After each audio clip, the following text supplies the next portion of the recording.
प्यारे बच्चों नमस्कार, आपका स्ट्रगल एकेडमी में स्वागत है। बच्चों आज हम पढ़ने वाले हैं समास। इससे पहले वाली वीडियो में मैंने संधि पढ़ाया था। बच्चों मैं आपको समझाया था वहां पे कि समास और संधि में बस थोड़ा सा अंतर होता है। समास क्या होता है कि दो शब्दों को मिला के बनाया जाता है, जबकि संधि जो होती है वो दो वर्णों को मेल से बनाई जाती है। तो आइए प्यारे बच्चों बने रहिए मेरे साथ और आइए वीडियो में मैं आपको पढ़ाता हूँ। पहला देखिए बच्चों क्या लिखा है।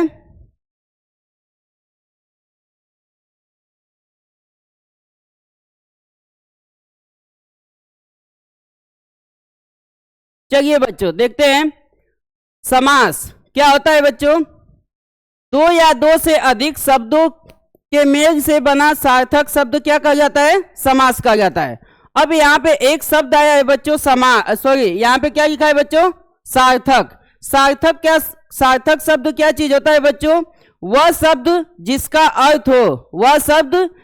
अर्थ हो उसे सार्थक शब्द बोला जाता है, और निरर्थक शब्द वह होता है जिसका कोई अर्थ न होता है। अब ये देखिए बच्चों समास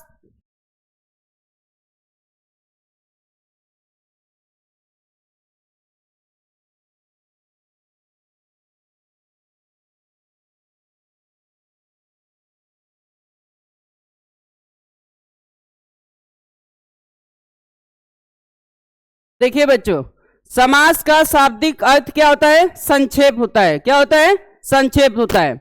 अब आइए बच्चों देखते हैं समास कितने प्रकार का होता है। समास बच्चों कोई 6 प्रकार का होता है। पहला है अव्ययी भाव समास, दूसरा है तत्पुरुष समास, तीसरा है कर्मधारय, और चौथा है द्विगु, पांचवा है द्वंद्व, और छठवां क्या चीज है बच्चों? बहुव्रीहि समास। तो आइए बच्चों अगले पेज पे एक एक करके आपको बारी बारी से समझाने का पूरा प्रयास करता हूं, और साथ ही उसका एग्जाम्पल भी बताऊंगा।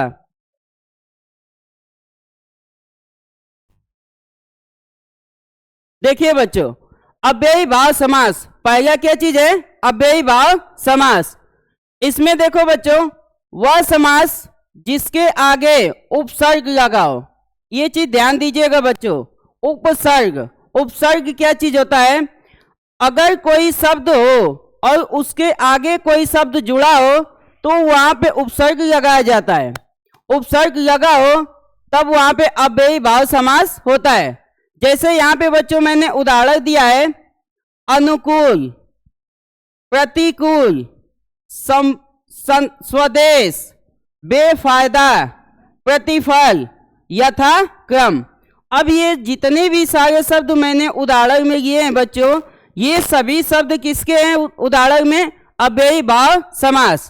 अब जरा ध्यान से देखिए बच्चों कि इसमें जो कुल है एक शब्द है। कुल क्या चीज है बच्चों? एक शब्द है। और इसमें भी देखिए क्रम एक क्या चीज है? शब्द है। और इसके आगे कौन सा शब्द जुड़ा है? यथा। इसमें क्या जुड़ा है? अनु। इसमें क्या जुड़ा है? तो जितने भी मैंने उदाहरण लिए सब में उपसर्ग क्या है? जुड़ा है। और एक होता है प्रत्यय। प्रत्यय हमेशा शब्द की क्या होता है? पीछे जोड़ा जाता है, और जबकि उपसर्ग क्या होता है? आगे जोड़ा जाता है। और ध्यान रहे बच्चों जैसे आप इसी में जब आगे पढ़ेंगे तो आपको एक शब्द मिलेगा जैसे दिन, और क्या चीज है बच्चों? दिन, या रात, रात। ध्यान रहे बच्चों। अब कितने लोग को ध्यान में आएगा बच्चों कि इसमें तो योजक चिन्ह लगा है, तो उसके आधार पे देखा जाए तो कौन सा समास हो जाएगा? द्वंद्व। कौन सा बच्चों? द्वंद्व। जबकि ध्यान रहे बच्चों अगर शब्द दोनों सेम हो, शब्द दोनों क्या चीज हो? सेम हो। जैसे मैंने रात रात पढ़ाई की या दिन दिन पढ़ाई की, अगर शब्द सेम हो और उसके मध्य में भी कौन सा चिन्ह लगाओ? योजक चिन्ह लगाओ, तब वहां पे भी बच्चों कौन सा समास होगा? अव्ययी भाव समास। कौन सा होगा? अव्ययी भाव समास। और दूसरा रूप पहचानने का क्या चीज है कि जब भी अव्ययी भाव समास होगा उसमें आपको उपसर्ग शब्द जुड़ा मिलना चाहिए। अगर ऐसा होता है तब वहां पे उस शब्द में अव्ययी भाव समास आपको मिलेगा। अब आते हैं बच्चों दूसरा। यहाँ पे दूसरा क्या चीज है? द्वंद्व। द्वंद्व, अब देखिए द्वंद्व एक तरीके से देखिए नाम से ही पता चल रहा है कि यहां पे देखिए क्या लिखा है कि वह दो शब्द जिनके मध्य में क्या लगा हो बच्चों, योजक चिन्ह लगा हो। क्या चीज लगा हो बच्चों, योजक चिन्ह लगा हो, या एक शब्द बोलने वाले एक साथ बोलने वाले शब्द, जैसे आप बोलते हैं बच्चों ऊंचा नीचा, गरीब अमीर, ऐसा कुछ शब्द हो, तब वहां पे बच्चों कौन सा समास होगा, द्वंद्व समास। अब देखिए बच्चों, जैसे आप द्वंद्व को एक तरीके से और समझ सकते हैं कि आप द्वंद्व मतलब द्वंद्व एक झगड़े से होता है। जैसे ऊपर नीचे, मैंने एग्जांपल यहां से लिया है, दिन है और रात है, दाएं बाएं दाएं, अमीर गरीब, धरती आकाश, ऊंचा नीचा, कम ज्यादा। तो जितने भी सारे शब्द हैं बच्चों, इन सभी शब्द के बीच में आपको क्या दिख रहा है, योजक चिन्ह दिख रहा है। क्या दिख रहा है, योजक चिन्ह दिख रहा है। देखिए इस वाले में भी देख लीजिए और इस वाले में भी देख लीजिए, दोनों में क्या चीज है, योजक चिन्ह समान है। बस अंतर क्या चीज है कि इसमें शब्द एक ही है और इसमें शब्द क्या चीज है, उसके विपरीत है, उसके क्या चीज है, विपरीत है। तो ध्यान रहे बच्चों, जब भी कोई शब्द है और उसका विपरीत हो, तो और एक और तरीका बताऊं कि उसका क्या होना चाहिए कि एक साथ बोलिए। जैसे दिन दिन हो तब वहां पे अव्ययी भाव समास होगा, और वहीं अगर दिन रात हो जाए तब वहां पे कौन सा हो जाएगा, द्विगु समास द्वंद्व समास हो जाएगा। तो ये दो रहा आपका बच्चों। आइए अगले पेज पे आपको दूसरा बताते हैं। दूसरे में है बच्चों कर्मधारय समास। ध्यान से देखिएगा, कर्मधारय समास, इसमें क्या लिखा गया है कि जिस समास में पूर्व पद विशेषण हो तथा उत्तर पद क्या चीज हो बच्चों, विशेष से हो, तब वहां पे कौन सा होगा, कर्मधारय समास। अब इसमें दो शब्द आया है बच्चों, पूर्व पद और उत्तर पद। पूर्व मतलब होता है बच्चों पहला, और उत्तर मतलब क्या होता है, बाद वाला। जैसे यहां पे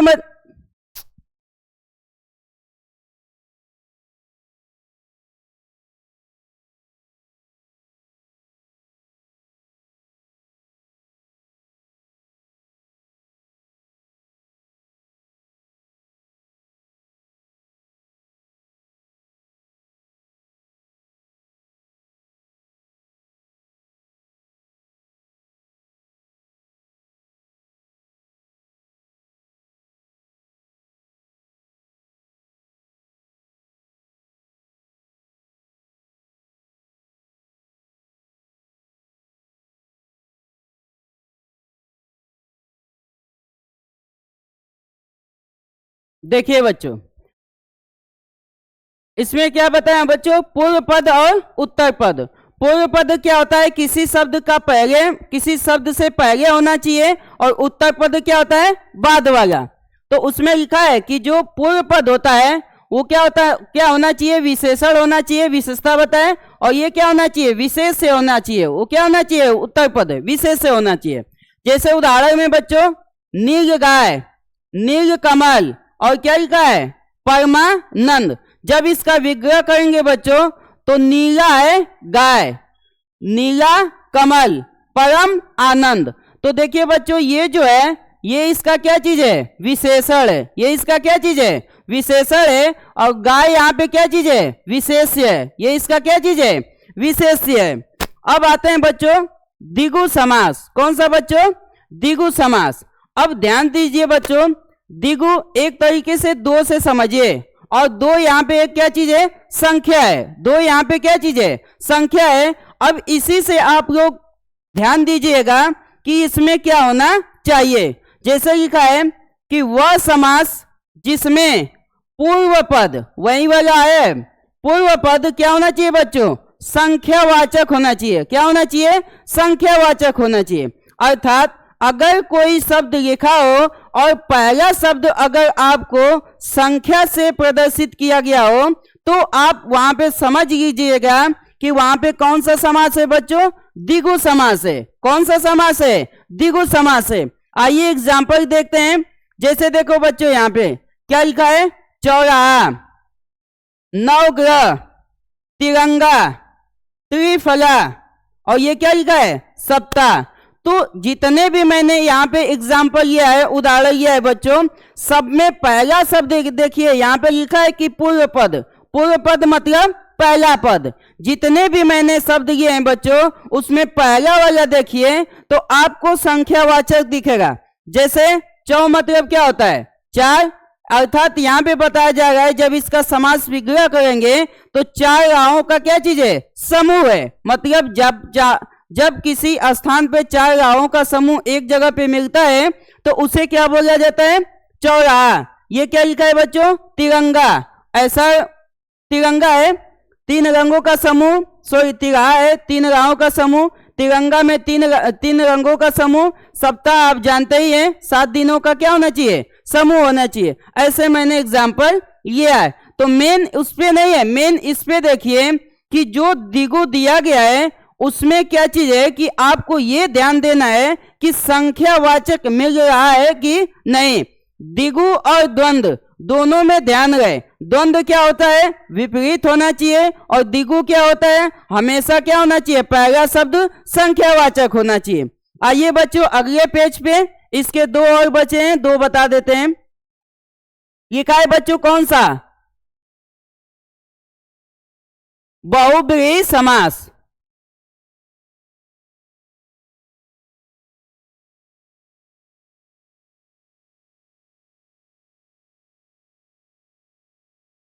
देखिए वह समास जब दो शब्द मिलकर किसी तीसरे शब्द की ओर क्या करते हो, आकर्षित करते हो, सॉरी दर्शाते हो, तब वहां पे कौन सा समास होता है, बहुब्रीहि समास।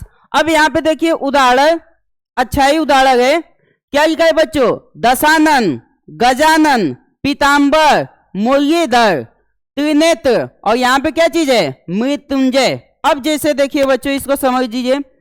जैसे आप किसी बच्चों का किसी मुख्य नेम से बुलाते हैं, जैसे मैं यहाँ पे एग्जाम्पल लिया गया है दशानन। अगर किसी बच्चे को मैं कहता हूं कि सुनो दशानन, तो उसको तो जरूर बुला रहे हैं, लेकिन ध्यान ये भी रहता है बच्चों कि दशानन किसकी तरफ इशारा कर रहा है। तो आपको पता है कि दशानन मतलब क्या चीज होता है, 10 मुखों वाला, अर्थात कौन, रावण। कौन सा बच्चों, रावण। उसी तरीके से यहाँ पे क्या चीज लिखा है बच्चों, गजानन मतलब किसका मुख हाथी का था, किसको बोला जाता है, तो अर्थात गणेश जी को। उसी तरीके से मैंने सबको लिया है। पीताम्बर है, नीचे मुरलीधर है, यहाँ पे त्रिनेत्र है, और यहाँ पे क्या चीज है, मृत्युंजय है। तो अलग अलग शब्द हैं, जब आप बोलते हैं तो ये शब्द किसी तीसरे की तरफ क्या करते हैं, दर्शाते हैं। तो वहां पे कौन सा समास होता है बच्चों, बहुब्रीहि समास। ध्यान रहे, कोई भी चीज अगर बोल रहे हैं तो उसका अर्थ या उसको दर्शाए किसी दूसरे पे जाया जाता है, तब वहां पे जो समास होगा बहुब्रीहि समास होगा। और अगला है बच्चों तत्पुरुष समास। ये देखिए सबसे आसान यही है।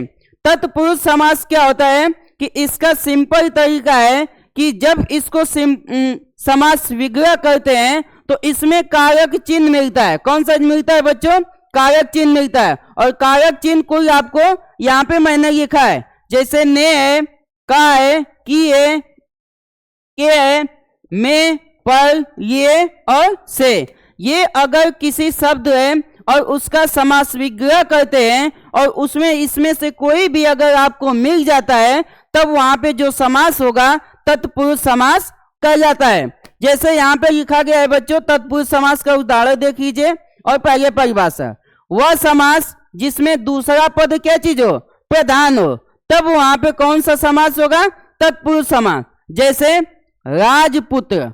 अब यहाँ पे देखिए लिखा है कि दूसरा पद, तो इसमें पहला पद ये है और ये क्या चीज है, दूसरा पद है। ये क्या चीज है, राजपुत्र। और जब इसका समास विग्रह करेंगे बच्चों तो ये क्या होगा, राजा का पुत्र। ये क्या होगा, राजा का पुत्र। और यहाँ पे देखिए का जो है ये इसका क्या चीज है बच्चों, कारक चिन्ह है। ये क्या चीज है, कारक चिन्ह है। तो ऐसे मैंने 3-4 और एग्जाम्पल ये हैं। और किसी का भी अगर आप समास विग्रह करते हैं उसमें अगर आपको कारक चिन्ह दिखाई पड़ता है तो वहां पे कौन सा समास होगा, तत्पुरुष समास। तो बच्चों आप एक बार फिर से वीडियो को रिपीट करके देख लीजिएगा और आप अपने से एग्जाम्पल उठाइए, उदाहरण लीजिए और उसको आप समास विग्रह कीजिए या उसको समझिए और समझने के उपरांत उसको देखिए कि उस शब्द में कौन सा समास है। तो धन्यवाद बच्चों, जय हिंद, जय भारत।